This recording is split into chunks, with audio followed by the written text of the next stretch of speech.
حافظ علامہ عبدالرؤف مناوی رحمۃ اللہ علیہ نے لکھا طبقات الصوفیہ میں، آپ کوفہ رہتے تھے تو کوفہ کی کچھ بکریاں کوئی یہ جو بادیہ نشین لوگ ہوتے ہیں، گاؤں والے لوگ ہوتے ہیں، ان کی بکریوں کے ساتھ مکس ہو گئیں، بکریاں آپس میں ریوڑ مل گئے، امتیاز نہ ہو سکا کہ اہل کوفہ کی بکریاں کون سی ہیں اور یہ جو دیہاتی لوگ ہیں ان کی بکریاں کون سی ہیں، امتیاز نہ ہو سکا، مل گئی نا۔ تو آپ کوفہ میں رہتے تھے تو آپ نے اپنے کسی شاگرد کو بلایا اور بلا کر پوچھا، فرمایا یار ایک گالتے دس بکری کنی کی دیر زندہ رہندی ہے، بکری کی عمر کتنی کی ہوتی ہے؟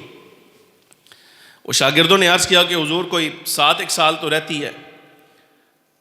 تو علامہ عبدالرؤف مناوی رحمۃ اللہ علیہ فرماتے ہیں جب بندے نے بتایا کہ بکری کی عمر تقریباً کو 7 سال ضرور ہوتی ہے تو 7 سال تک امام اعظم نے گوشت کھایا ہی نہیں،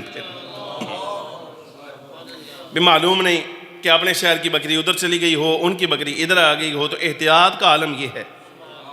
صاحب رسالہ قشیریہ فرماتے ہیں اس جملے کا عالم دیکھیں آپ کتنا بڑا ہے۔ فقہاء فرماتے ہیں کہ جب آپ نے کسی کو قرض دیا ہو تو اس سے گفٹ لینے کو آپ باز رہیں۔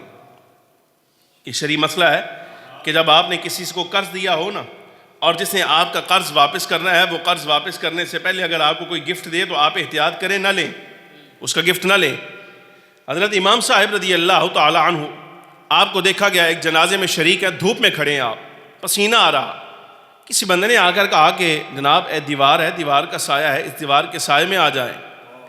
فرمایا نہیں یہاں کھڑا نہیں ہو سکتا، امام بہت بڑا آدمی تھا اور مالی اعتبار سے صاحب حیثیت آدمی تھے، یعنی خوشبو استعمال کرتے تھے۔ خطیب بغدادی نے جملہ لکھا، بڑا امام اتنا بڑا عالم ہے، خطیب بغدادی کہتے ہیں اپنے گھر سے امام بعد میں آتے تھے، خوشبو پہلے آ جاتی تھی کہ امام آ رہے۔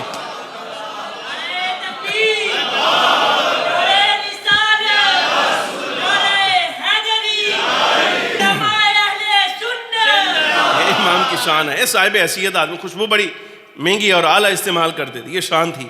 اچھا آپ نے وہ صاحب سے کہا، فرمایا نہیں اس دیوار کے سائے میں کھڑا نہیں ہو سکتا۔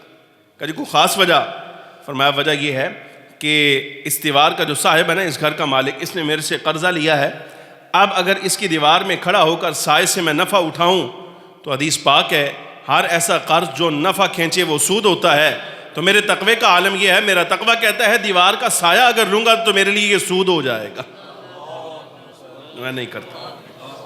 یہ شان ہے علمی اعتبار سے، عملی اعتبار سے۔ گرامی قدر حاضرین، آپ کی نمازیں، روزے، حج، زکوٰۃ، جو کچھ آپ عمل کر رہے ہیں، جو ثواب آپ کے نامہ اعمال میں جاتا ہے، آپ کے برابر اس کا ثواب حضرت امام رضی اللہ تعالیٰ عنہ کے نامہ اعمال میں جاتا ہے۔ اللہ تبارک و تعالیٰ جل وعلا ہمیں اپنے اسلاف بزرگوں کی عزت کرنے کی توفیق عطا فرمائے۔